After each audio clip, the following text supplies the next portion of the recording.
Hi guys, it's Marianne, the Frugal Chef. Hey, let's make some ginger snaps today. These are going to be a great gift from your kitchen this year, and they're a great complement to that platter of cookies you're going to have.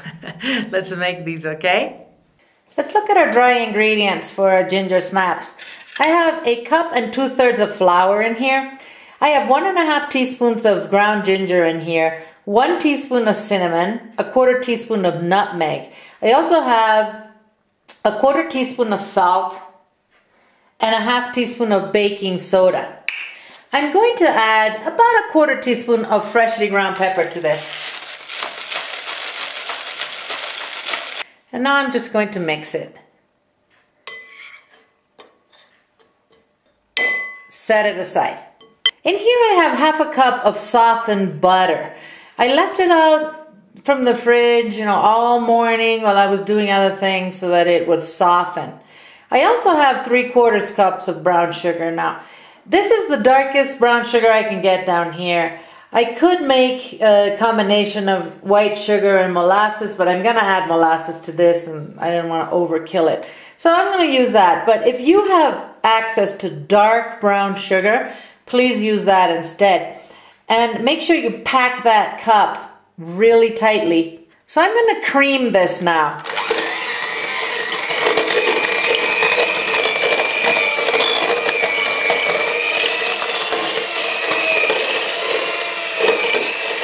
I'm going to add a large egg yolk to this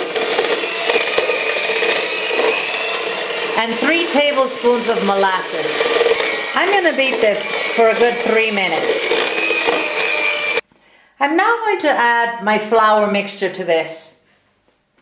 I'm going to mix it well, scraping down the sides with a spatula. I don't want to overbeat this, I just want it to mix well.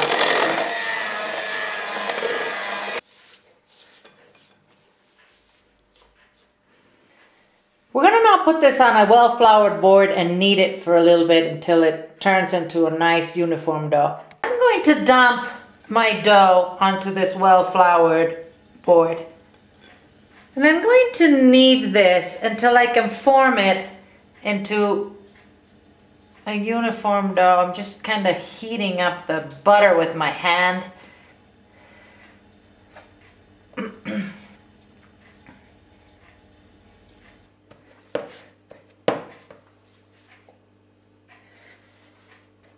And now I'm just going to form a little log.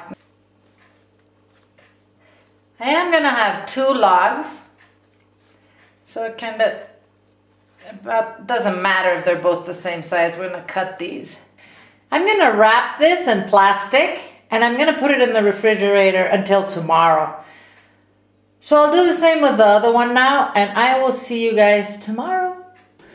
Go ahead and unwrap the logs for the ginger snaps and cut them about 1/4 inch each with a very sharp knife. I'm going to place these on a parchment lined baking sheet and put them in the oven at 350 for about 10, maybe even 12 minutes. When they start browning, I'll bring them out. If you wanted these to be bigger, of course, just make your logs thicker. All right, let me do this and I'll come back. Our ginger snaps are ready, guys. I'm going to let them cool on this on the pan for about 5 minutes. Then I'm going to transfer them to a cooling rack. My friends, here are our ginger snaps. They are all done. They're delicious. I let them cool on the baking sheet for about 5 minutes and then transfer them to this rack. They are absolutely delish. Bon appetit, my friends, from thefrugalchef.com. Come and see us. We have all kinds of recipes that are not in video form. Eat well without going broke. I will see you guys soon.